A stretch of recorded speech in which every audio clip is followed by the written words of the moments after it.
Homogeneous gaseous reactions, जिसमें हमारा focus अब जो चल रहा है वो है डेल्टा एन जी का वैल्यू नेगेटिव है, mean delta N G is less than 1, negative value. तो इसमें हमारा जो एग्जाम्पल चलेगा वो है सिंथेसिस ऑफ अमोनिया, अमोनिया का बनना, फॉर्मेशन ऑफ अमोनिया। तो आप चेक करें, इसमें नाइट्रोजन का रिएक्शन हाइड्रोजन से होने के बाद, नाइट्रोजन का रिएक्शन हाइड्रोजन से होने के बाद अमोनिया का फॉर्मेशन हो रहा है। ओके, तो इनिशियल मोल आपने ए है, जैसे प्रीवियस केसेस में हमने लिए थे बी है, और अमोनिया 0 है। मोल्स एट इक्विलिब्रियम, इसमें से मैंने आपसे कहा था स्टोक्योमेट्री से बात को कंट्रोल किया करो। तो ए में से x मोल डिसोसिएट हुए, बी में से 3x mole dissociate according to stoichiometry, और इसके 2x मोल का फॉर्मेशन हुआ, इसके 2x मोल का फॉर्मेशन हुआ। अब जो मैं आपसे कह रहा हूं ध्यान से सुने, let us start with a mole of nitrogen, b mole of hydrogen, close vessel, क्योंकि गैसियस रिएक्शन है। If you want to establish equilibrium, you should keep the gaseous products in the gaseous reactants and products in the closed container of volume V. At equilibrium, x moles of nitrogen has combined, okay, with 3x moles of hydrogen and produces the 2x moles of ammonia. Very simple. चलिए, अब equilibrium पे मुझे concentration देखनी है। तो यहां delta N G 0 नहीं है, तो वॉल्यूम तो आपको कंसीडर करना पड़ेगा ही, कटेगा नहीं। a minus x by V, b minus 3x by V, 2x by V. अब आप Kc की वैल्यू जो न्यूमरेटर है उसमें प्रोडक्ट्स लिख रहे हैं और डिनोमिनेटर में रिएक्टेंट्स लिख रहे हैं। तो 2x बाई वी का whole square, a minus x by V as such, b minus 3x by V का होल क्यूब। जब इसको सोल्व किया गया तो 2 4 बन गया, एक्स स्क्वायर बन गया, यहां का बाई वी जो स्क्वायर था ये v पावर 4 से कैंसिल होकर ये बच गया, a माइनस एक्स ये वाला और b माइनस 3x का क्यूब है। मान लीजिए मैं a और b की वैल्यू को 1 1 कर लेता हूं। यहां मेरे पास Kc की जो वैल्यू है वो यहां 1 minus x 4x square v square, okay, 1 minus x 3 minus 3x का whole cube, 4x square v square, 1 minus x और 3 पावर 3 27 आप कॉमन ले लें, 1 माइनस एक्स की पावर 3 बचेगा जो finally 4x square v square 27 1 minus x power 4 को represent करेगा। फिर वही पुरानी story, if 1 is very very greater than x और x is very very less than 1, okay, so 1 minus x ये वाली पूरी टर्म यहां से गायब हो जाएगी, 4x square we square by 27। और मैं बार बार आपसे बोलता रहा हूं, एक सुपर ट्रिक फॉलो करनी है आप लोगों को, degree of dissociation directly proportional to the v power delta N g by 2। ये नेगेटिव था तो x और v यहां -2/2 हो गया, x v पावर -1 हो गया, x inversely proportional to volume हो गया है, x inversely proportional to volume हो गया है। तो जब आप इक्विलिब्रियम पे लेके चल रहे हैं, डिग्री ऑफ डिसोसिएशन इनवर्सली है। तो अगर आप ली-चैटलियर प्रिंसिपल को मेरे साथ पढ़ोगे तो वॉल्यूम जैसे जैसे मैं बढ़ाऊंगा डिग्री ऑफ डिसोसिएशन कम होता चला जाएगा। Reaction proceeds in backward with increasing the volume, volume को बढ़ाने के साथ साथ में रिएक्शन पीछे चलेगी।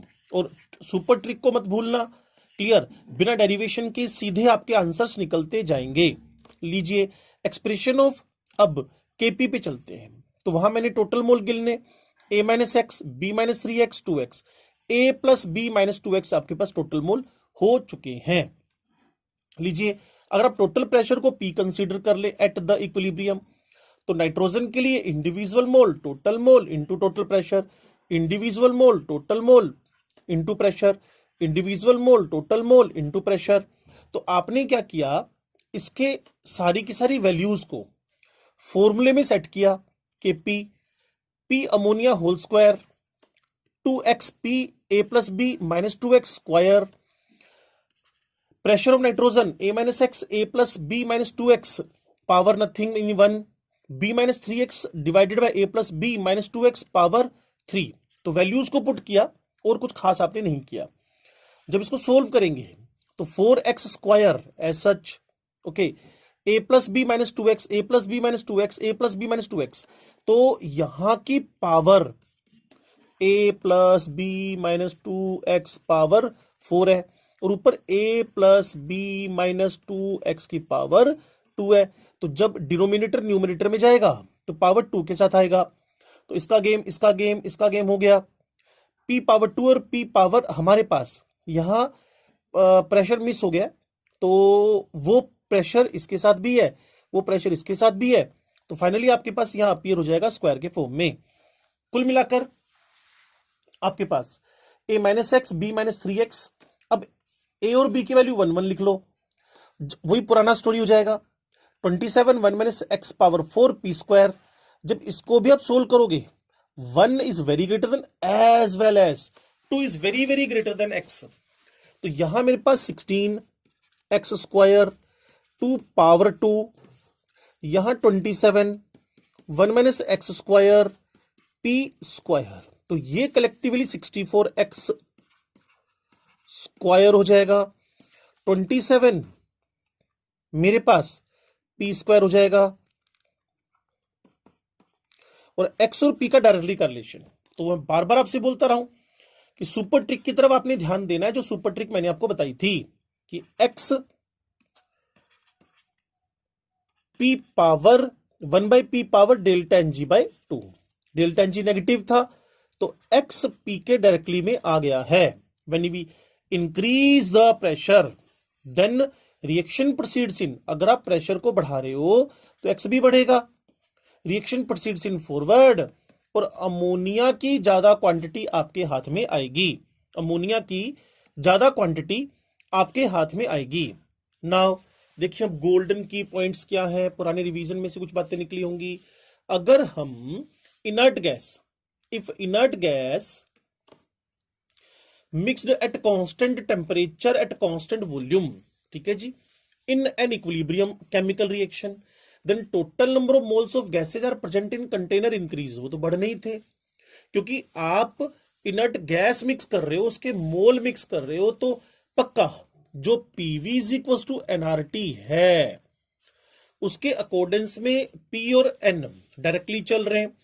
Total pressure of gases increases but concentration terms of mole per litre and partial pressure of reacting substances are unchanged. Clear? So dissociation unchanged. Check करना चाहते हैं आप लोग तो चेक कर लें। ये मेरे पास डेल्टा एनजी है, ये मेरे पास डेल्टा एनजी है, ठीक है जी। Sum of stoichiometric coefficients of the gaseous product, sum of the stoichiometric coefficients of the gaseous product, alpha directly to V है, इनवर्सली टू पी है, वो डिपेंड कर रहा है कौन सा डेल्टा एनजी लगा रहे हो, ठीक है जी। तो जैसे ही आप इसमें आगे बढ़ोगे, ओके, डेल्टा एनजी 0 है, डेल्टा एनजी प्लस है, डेल्टा एनजी माइनस है, तो डेल्टा एनजी 0 में वैसे भी प्रेशर का और वॉल्यूम का कोई इंपैक्ट आ ही नहीं रहा था। वी डायरेक्टली था, पी इनवर्स था। मेरी वाली सुपर ट्रिक आप ऑलवेज फॉलो करते रहे, x v power delta ng by 2, x 1 by v की जगह पी डेल्टा एनजी, क्योंकि कांस्टेंट टेम्परेचर पे बॉयल्स लॉ लगकर वी और पी एक दूसरे के इनवर्स हो जाएंगे। चलो जी, अब हम बात को यूं समझते हैं, कहीं ना कहीं अगर मैं इस कंडीशन में प्रेशर बढ़ाता हूं तो यहां एक्स अनचेंज रहेगा, यह एक्स डिक्रीज करेगा, और यहां मेरे पास इंक्रीज करेगा, डायरेक्टली जा रहा है। उल्टा वॉल्यूम के बारे में भी सेम बात कर लें, जैसा मैं ऊपर एक्सप्लेन कर चुका हूं। अब आती है काम की बात, जो आपको इनर्ट गैस पे था। यहां आपने क्या किया, कांस्टेंट प्रेशर रखा, एक्स तो वैसे भी अनअफेक्टेड ही है, तो होएगा क्या, जब आप कोई भी गैस मिक्स करेंगे तो उसका जो आपके पास वॉल्यूम है वो कांस्टेंट प्रेशर पे वॉल्यूम बढ़ेगा, और एक्स क्या करेगा, इंक्रीज, और ये इनवर्स होने से डिक्रीज। अब है कांस्टेंट वॉल्यूम पे वॉल्यूम कांस्टेंट कर दे, ये तो अनअफेक्टेड था डेल्टा एनजी 0। जो मैं कहना चाहता हूं उसको थोड़ा सा फोकस कीजिएगा, कांस्टेंट वॉल्यूम पे जब कोई इनर्ट गैस की मिक्सिंग हुई तो प्रेशर बढ़ा ना, क्लियर। और प्रेशर बढ़ा, लेकिन ऊपर मैंने आपको समझाया था, if inert gas mixed at constant temperature and constant volume in an equilibrium chemical reaction, then the total number of moles of gases are present in container बढ़ेंगे, but total pressure of gas increase करेगा, but concentration in terms of mole per litre and, क्योंकि मोल भी बढ़े volume भी बढ़ा तो constant रह गया ना, क्योंकि अकेले मोल थोड़ी बढ़ रहे हैं, वॉल्यूम भी तो बढ़ रहा है ना, and partial pressure of reacting substances वो क्या रहेगा, अनचेंज्ड, प्रेशर बढ़ेगा, पार्शियल प्रेशर अनचेंज रहेगा, इस वजह से डिग्री ऑफ डिसोसिएशन पे कोई इंपैक्ट नहीं पड़ा। ओके, तो ये एक वेरी इंपॉर्टेंट टॉपिक है जिसको आपने कंसीडर करना है और ध्यान से पढ़ना है, इस पे क्वेश्चन पूछे जाएंगे। ठीक है जी, कांस्टेंट प्रेशर पे वॉल्यूम बढ़ने का इंपैक्ट आ रहा है, लेकिन कांस्टेंट वॉल्यूम पे प्रेशर भी कांस्टेंट पड़ा है, तो सब कुछ अनचेंज ही रहेगा। ओके, लो जी, हमारा बॉक्स आ गया, अब 3 बॉक्स हम खोल चुके हैं, चौथे बॉक्स की टर्न अप स्टार्ट हो रही है। क्लियर, चौथा बॉक्स खुलने जा रहा है। चौथे बॉक्स में क्या है जी, a plus b change to c plus d if initially A and B are both are taken in equal amount, but at equilibrium concentration of D will be twice of that of A। तो चलो जी काम शुरू करें, A plus b C plus d. Okay, दोनों equal amount में लेने हैं, 1 1 ले लो, 1 माइनस एक्स एक्स एक्स कर लो। फिर कह रहे हैं कि जो आपके पास D है, equilibrium concentration of D will be twice that of A। तो 1 माइनस एक्स और ये लिखा x, ये दो गुनी है, तो इसको हम क्या कर दें, हाफ कर दें, ये दो गुना कर दें, 2 माइनस 2x x हो गया, और ये 2 इज इक्वल टू 3x हो गया, x इज इक्वल टू 2/3 हो गया। चाहता क्या है जी, इक्विलिब्रियम कांस्टेंट। तो बड़ा आसान है, आपने केसी की जगह पे 2/3 1 माइनस 2/3 1 माइनस 2/3। क्लियर, तो आपके पास फाइनल आंसर जो आ जाएगा 4/9, 9/1, 9 9 cancel, your answer is 1। Clear, फिर मैं कह रहा हूं क्वेश्चन की वर्ड्स को ध्यान से सुनिएगा जो मैंने आपसे बोले हैं। बॉक्स 4 का second question, at a certain temperature only 50% HI is dissociated. लो जी, 2 HI H2 plus I2 at equilibrium in the reaction the equilibrium constant. तो क्या करते हैं जी, at a certain temperature only, तो 2 मोल ले लें, इसका 50% डिसोसिएट कर दें, ये 1 1 बन गया। क्लियर, क्योंकि यहां मेरे पास जो वैल्यू है, अगर आप इस बात को वापस सुनना चाहते हैं तो मैं टर्म्स में लिख देता हूं। ये मैंने लिखा 2HI, ये लिखा मैंने H2 प्लस आयोडीन, इस जगह पे मैंने लिख दिया 2 मोल्स, 2 माइनस 2x, और ये मेरे पास हो गया XX। ठीक है जी, अब मुझे उसने कहा 50% HI डिसोसिएट हो गया, तो यहां जो 2 का 50% है वो 1 होएगा, तो 2x इज इक्वल टू क्या आ गया आपके पास 1, x इज इक्वल टू क्या आ गया 0.5। मेरे से केसी पूछ रहा है, तो KC is equal to 0.5 into 0.5 divided by 2 minus 1, 1 हो गया, तो इन दोनों का मल्टीप्लाई क्या आ गया आपके पास 0.25। Equilibrium constant Kp, delta N g इसका 0 ही लग रहा है, हाँ जी बिल्कुल है। केपी का वैल्यू 4 दे रखा है, 1660 डिग्री टेम्परेचर दे रखा है, नीड होएगी तो हम इसको केल्विन में बदलेंगे। इनिशियली 0.8 मोल ऑफ हाइड्रोजन, लो जी 0.8 mole of carbon dioxide are injected into a flask 5 litre. मैंने कहा था जहां डेल्टा एन जी 0, वहां वॉल्यूम के बारे में कोई जिक्र मत करो, no need. Clear, what is the equilibrium concentration of CO2।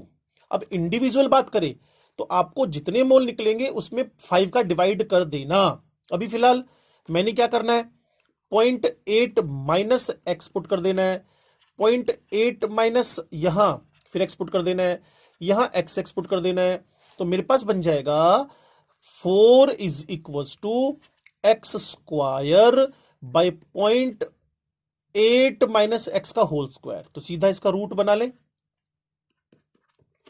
अगर आप समझ गए तो इज इक्वल टू क्या आ गया 2। जब इसको सोल्व किया x is equal to 1.6 minus x is equal to 1.6 minus 2x। ठीक है जी, अभी टर्म इधर जाके जुड़ेगी तो x बराबर मेरे पास क्या आ जाएगा, क्लियर, 1.6 डिवाइडेड बाय 3 और 1.6 डिवाइडेड बाय 3, ये मेरे पास x की अमाउंट है और मुझे CO2 निकालना है ये वाला। तो क्या किया मैंने, 0.8 माइनस 1.6 बाय 3 डिवाइडेड बाय 5। थोड़ा सुनिए ध्यान से, x निकल चुका है 1.6 डिवाइडेड बाय 3, 1.6 डिवाइडेड बाय 3, तो सोल्व कर लें इसको। 0.8 यहां रखा हुआ है, 1.6 बाय 3 यहां रखा हुआ है। जो वैल्यू इसकी कैलकुलेट होगी, जो वैल्यू इसकी कैलकुलेट होगी उसमें डिवाइडेड बाय क्या कर दोगे 5, तो आपके पास कॉन्सेंट्रेशन आ जाएगी। किसकी कॉन्सेंट्रेशन, CO2 की कॉन्सेंट्रेशन आ जाएगी। तो एक जनरल सा अप्रोच लेके देखें, मुझे शक हो रहा है कि 1.6 में 3 का डिवाइड गया तो अप्रोक्सीमेट 0.5 आएगा। 0.5 आने के बाद, ठीक है जी, 0.3 आने के बाद सब्ट्रैक्ट किया ना बाय 5, तो 3/5 अप्रोक्सीमेट अमाउंट। मुझे जो शक हो रहा है इसमें से तो कोई बन नहीं रही है, बाकी आप कैलकुलेशन ही कर लीजिएगा, नन ऑफ दीज भी आ सकता है आंसर, क्लियर। 5 2 जा 10, 3 जा 15, 4 जा, तो बन सकता आंसर। ठीक है, ये आंसर बनने के चांस है। ओके, चलो आगे बढ़ते हैं। बस थोड़ा सा ट्रिक सीखते रहिएगा क्वेश्चंस की, तो दिक्कत नहीं आएगी आपको। Nitrogen 3 hydrogen 2 ammonia, for a reaction initially the mole ratio was 1:3 N2H2, at equilibrium 50% of each has reacted. If equilibrium pressure is P, partial pressure of ammonia, question अच्छा है, N2 3H2 change to 2 ammonia, ये 1 लिया x कर दिया, ये 3 लिया, ये 3x कर दिया, ओके, ये 2x पर लिया। तो क्या कह रहे हैं भाई साहब कि 50% ऑफ ईच, एक का आधा 0.5 बच गया, 3 का भी आधा 1.5 बच गया, ठीक है जी, और ये 1 बन गया 2 into 0.5, 2 into 0.5 ये 1 बन गया। टोटल मोल एट इक्विलिब्रियम 3 आ गए, टोटल मोल एट इक्विलिब्रियम 3 आ गए एट 50%। अब कह रहा है इक्विलिब्रियम प्रेशर पी अमोनिया का, आपको चाहिए पार्शियल प्रेशर। पार्शियल प्रेशर के लिए क्या करना पड़ता है, मोल फ्रैक्शन ऑफ अमोनिया निकालो, individual moles by total moles into total pressure. लो जी, सीधा सीधा आंसर आ गया है। नेक्स्ट क्वेश्चन हमारे बॉक्स नंबर 4 में से निकला है। फॉर द रिएक्शन H2CO, वही ऊपर वाली रिएक्शन ही है, डेल्टा Ng 0 है इसके लिए, ठीक है जी। If the initial concentration of H2O2 same है, मान लीजिए 1 से स्टार्ट कर रहे हैं, and x mole per litre of hydrogen is consumed, तो -x कर दिया है, इसमें से भी -x कर दिया और ये x बन जाएंगे, तो फिर तो काम ही कुछ नहीं रहा। और डेल्टा Ng 0 के लिए, डेल्टा Ng 0 के लिए आपको वॉल्यूम प्रेशर लेने की कोई नीड नहीं है। चलिए काम स्टार्ट करते हैं। केपी कह रहा है, जब केसी निकलेगा वही तो केपी होएगा ना, तो केसी क्या निकला, x² divided by 1 - x whole square, simple. चलो जी, अब कंटिन्यू रहते हैं। Law mass action as applied to heterogeneous equilibrium, law mass action as applied to heterogeneous equilibrium, in such cases the active mass of pure solids and pure liquids are taken as unity, जैसा कि आपको पहले बताया था, क्योंकि इनके pressure व्रेशर में कोई चेंज नहीं होता है। And value of equilibrium constant is determined by the gaseous substance only, and the value of equilibrium constant is determined by the gaseous. बिल्कुल ठीक बात है। अगर आप कैल्शियम कार्बोनेट को CO2 और CO में तोड़ोगे तो मैं Kp सिर्फ PCO2 से ही लिखूंगा। सिमिलरली जब आप मेरे को 2 water liquid 2H2 gas O2 gas बोलोगे तो मैं इसको नहीं लूंगा, मैं सारा कुछ जस्टिफाई और डिटरमाइन करूंगा with the help of H2 oxygen, इसका होल स्क्वायर, ये एज सच आ जाएगा, क्लियर। और इसी तरीके से जब आप मेरे को इस लेन प्रोसेस में जाते हुए दिखोगे हाइड्रोजन चैप्टर में, ये हाइड्रोजन बनाने का एक मेथड है, steam plus iron. Okay, solid solid, तो इसी से मेरा काम बनेगा, हाइड्रोजन की पावर 4 हो जाएगा और वाटर की पावर भी 4 हो जाएगा, वाटर की पावर भी 4 हो जाएगा।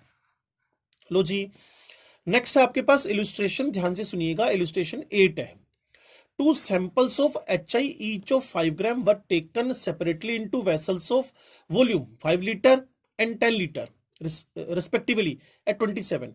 Extent of dissociation of HI will be, देखो मेरी बात सुनना ध्यान से, मैंने आपसे पहले भी कहा था डेल्टा एनजी जहां 0 हो वो वॉल्यूम से और प्रेशर से अनअफेक्टेड है। ओके, तो दोनों के अंदर degree of extent of dissociation क्या रहेगा, सेम, क्योंकि वो दोनों वॉल्यूम से अनअफेक्टेड चल रहे हैं। आगे बढ़ते हैं जी। What will be the amount of dissociation if volume is increased 16 times. मैंने आपसे बार बार कहा था, ध्यान से सुनिए, मेरी सुपर ट्रिक काम करेगी। डेल्टा एन जी 1 है, 2 - 1 1 हो गया डेल्टा एन जी का वैल्यू, और डेल्टा एन जी बाई 2 था, 16 गुना वॉल्यूम बढ़ाएंगे। If the volume is increase 16 times, clear. What will be the direction, वो तो श्योर ही है कि वी डायरेक्टली है तो आगे बढ़ेगा, और 4 गुना इसमें क्वांटिटी बढ़ जाएगी प्रोडक्ट्स की।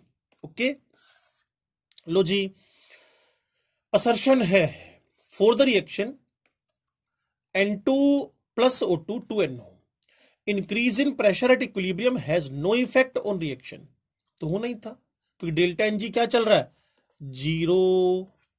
Okay, reason, the reaction is not accompanied by any change in number of moles of gaseous species. The reaction is not accompanied by any change in the number of moles of gaseous species.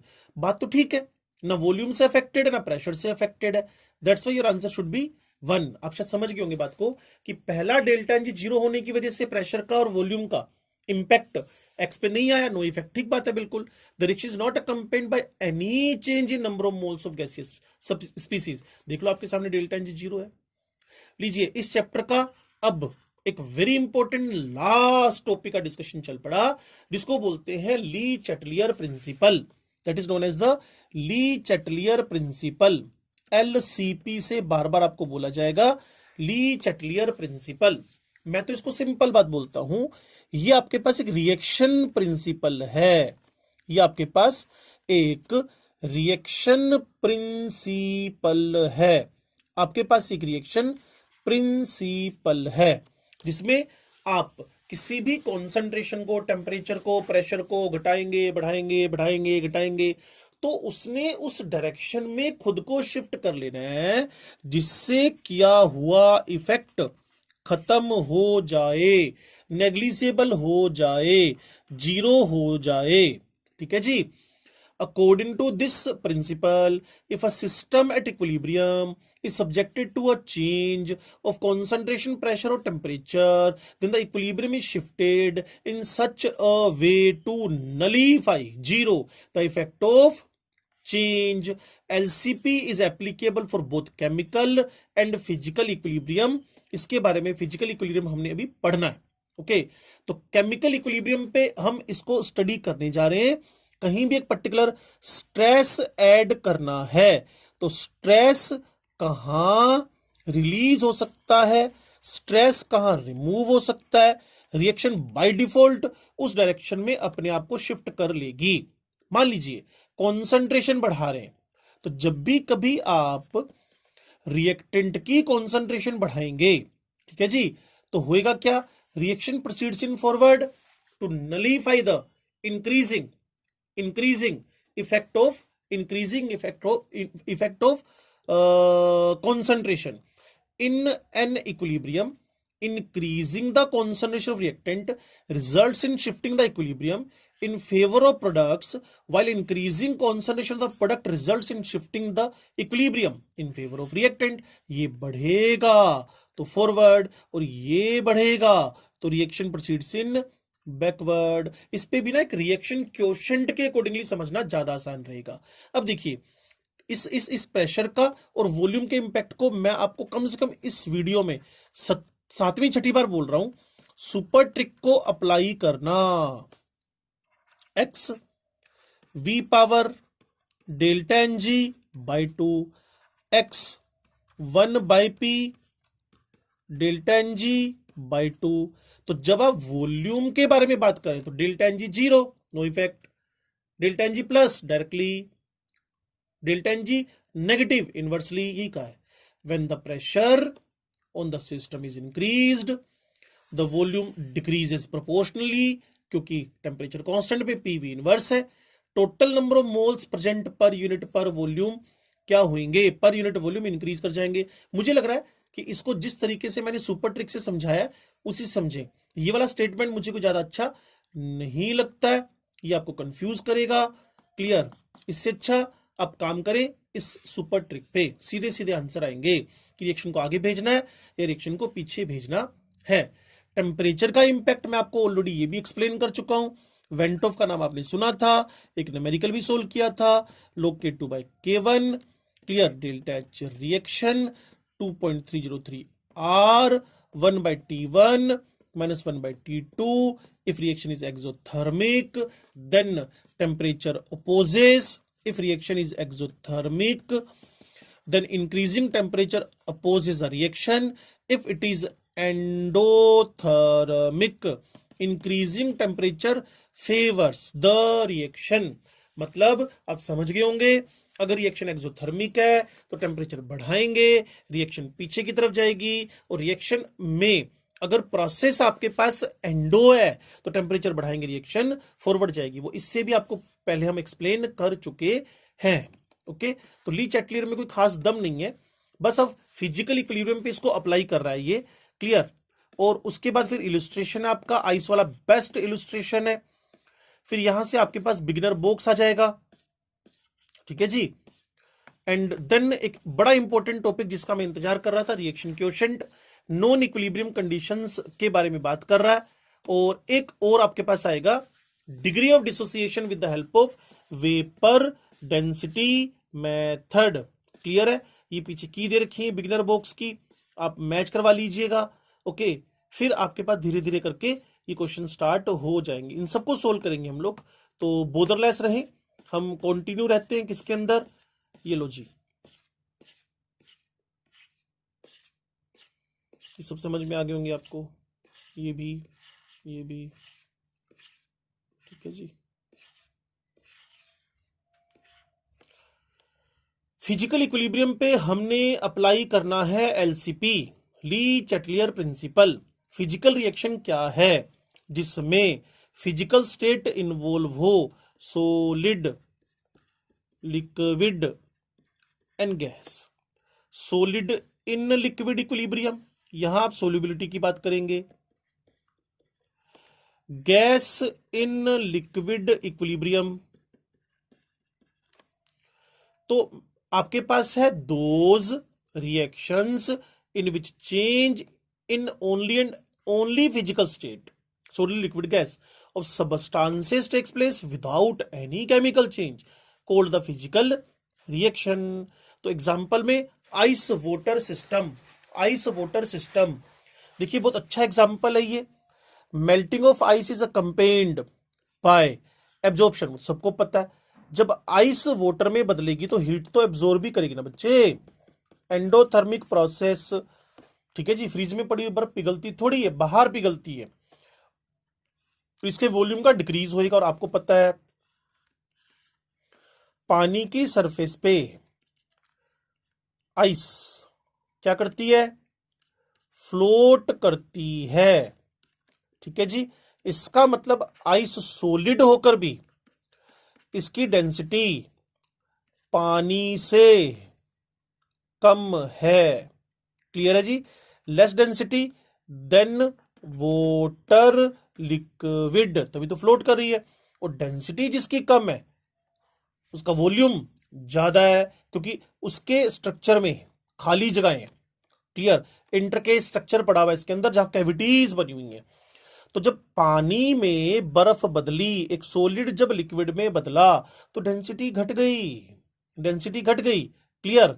लेकिन एक बात मैं आपको और समझा दूं, यहां आपके पास 1 ग्राम 1 ग्राम 1.09 1.01, इसका मतलब अगर डेंसिटी घटी है तो H2O solid liquid, hence both increase of temperature and pressure will favour the melting of ice. मेरी बात को समझे ना, कि प्रेशर बढ़ाओगे, reaction proceeds in that direction where will be density increases, density increases.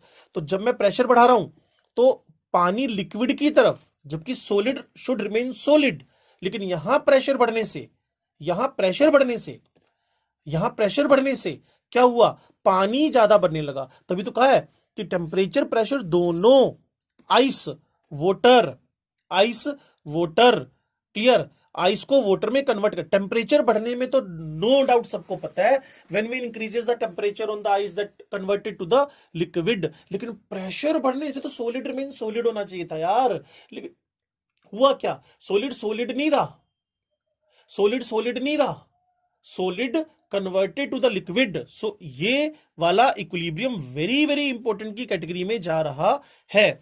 इसी से मिलता जुलता एक और इक्विलिब्रियम आपके पास होता है। वैसे तो जनरल में इस टाइप के इक्विलिब्रियम आपको रेयरेस्ट मिलते हैं, जहां सॉलिड जब लिक्विड में बदलेगा, सॉलिड जब लिक्विड में बदलेगा तो आपके पास डेंसिटी बढ़ जाए, क्योंकि लिक्विड की डेंसिटी तो बाय डिफॉल्ट ही कम होती है ना सॉलिड के कंपैरिजन में। अब इस टाइप के इक्विलिब्रियम जैसे गैलियम, जर्मेनियम, बिस्मथ, यहां भी, यहां आप अलग से लिख लीजिएगा, यहां थोड़ा मिस है, मैं एक्स्ट्रा जोड़ रहा हूं, मैंने कहा तो था वर्ड टू वर्ड ये पढ़ाऊंगा, लेकिन आपके काम की बात है। गैलियम हो जाए, यहां जर्मेनियम हो जाए, क्लियर, गैलियम जर्मेनियम हो जाए, ये तो एक ही ग्रुप के मेंबर है। बिस्मथ 15वें ग्रुप का मेंबर है, यूं समझ लो कि ये आपके पास 15वें ग्रुप का मेंबर हो गया बिस्मथ, ये 14th का हो गया, ये 13th का हो गया।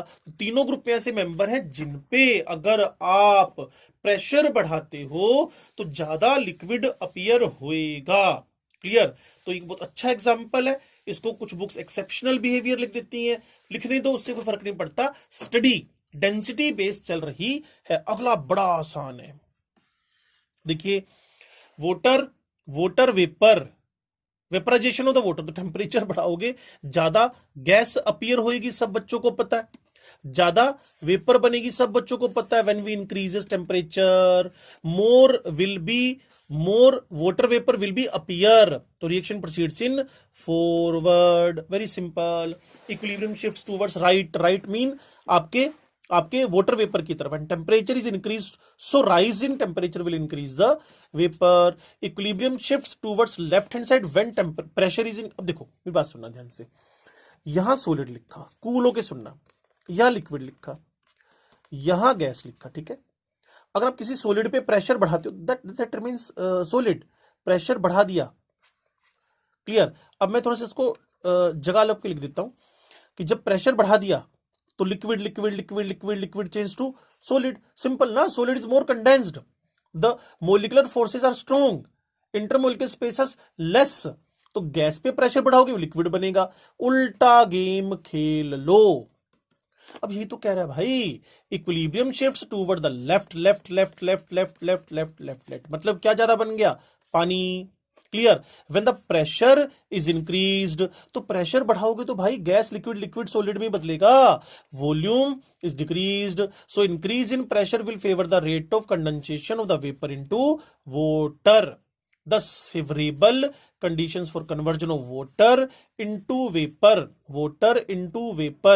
क्या करना पड़ेगा, हाई टेम्परेचर लो प्रेशर, जो स्टेटसोमीटर में भी हम पढ़ चुके हैं। लो जी, सोल्यूबिलिटी ऑफ गैसेस की बात कर लें। जब गैस किसी भी लिक्विड में घुलती है तो जनरली वो प्रोसेस एक्सोथर्मिक होता है, जनरली वो प्रोसेस एक्सोथर्मिक होता है। Solubility of such gases increase with increase in pressure, which dissolve in a solvent with decrease in the volume। और टेम्परेचर का इफेक्ट मैं आपको बता चुका हूं, all exothermic reactions are favoured by, favoured मतलब forward by the low temperature, low temperature. तो illustration एक एक बात को मैं क्लियर कर रहा हूं, और इसमें हो सकता है आपको कोई अनकंफर्टेबल जो नहीं आ रहा होगा, वही मैंने कहा था वेरी वेरी इंपॉर्टेंट, ये रहेंगे नहीं, बात करेंगे। On applying pressure to the equilibrium ice water, तो आइस वाटर इक्विलिब्रियम, जब आप इस पे क्या करें, प्रेशर बढ़ाएंगे, तो प्रेशर बढ़ाने से तो सॉलिड आना चाहिए था, यहां उल्टा है, क्या करेगा, ज्यादा पानी बनेगा, more water will be appear. हाँ, अगर यहां आयरन होता, यहां सल्फर होता, तो ये पीछे मतलब ज्यादा सॉलिड अपीयर होना था। इस केस में ज्यादा वाटर अपीयर हो रहा है क्योंकि वाटर की डेंसिटी आइस से ज्यादा है। More pressure, more density, that is of the water. Clear? चलिए आगे बढ़ते हैं। Which of the following conditions should be more favorable for increasing the rate of forward reaction in the equilibrium? और ये endothermic nature का है, तो temperature कहां का है उसने, मोर फेवरेबल, टेम्परेचर बढ़ाओ। क्लियर? और यहां H2 बॉन्ड ब्रेक हो रहा है, ओके, 1 मोल 2 मोल में बदल रहा है, डेल्टा एन जी पॉजिटिव है, तो X directly to the V हो गया, X inversely to the P हो गया। टेम्परेचर बढ़ाना पड़ेगा, यहां ऑलरेडी टेम्परेचर क्या था, 2000 टेम्परेचर, 3500 टेम्परेचर, 3500 टेम्परेचर। अब कहानी रुकी कहां, मुझे अगर फॉरवर्ड जाना है प्रेशर कम करना पड़ेगा, तो 760 101 एक सबसे कम प्रेशर है, ठीक है, फिर आंसर आ गया। सिंपल था, ली चैटली प्रिंसिपल का यूज ही तो कर रहे हैं बच्चे। अब देखो, हो सकता है इसने यही एक्सप्लेनेशन दिया हो, मेरी थोट तो एक्सप्लेनेशन बताई गई आपको। Heat has to be provided to dissociate hydrogen into H, therefore the reaction is endothermic, positive हो गया। Temperature should be high since the 1 mole of hydrogen forms 2 atoms, delta N g positive, so volume is increasing. मैं इस पे नहीं गया, मैं अपनी super trick पे गया, वैसे इसको रूट के फॉर्म में आएगा, लेकिन उससे हमें फर्क नहीं पड़ेगा क्योंकि न्यूमेरिकल नहीं करवा रहा, सिंपल रिलेशन पूछ रहा है। So delta N G is positive, so pressure जब भी कम करोगे एक्स बढ़ेगा, रिएक्शन फॉरवर्ड चलती जाएगी। वॉल्यूम कम करने का ऑप्शन कहीं होता तो वो भी हमारा आंसर हो सकता था। So it is very good question, बुरा क्वेश्चन नहीं है, काम किया हुआ इस पे अच्छा खासा।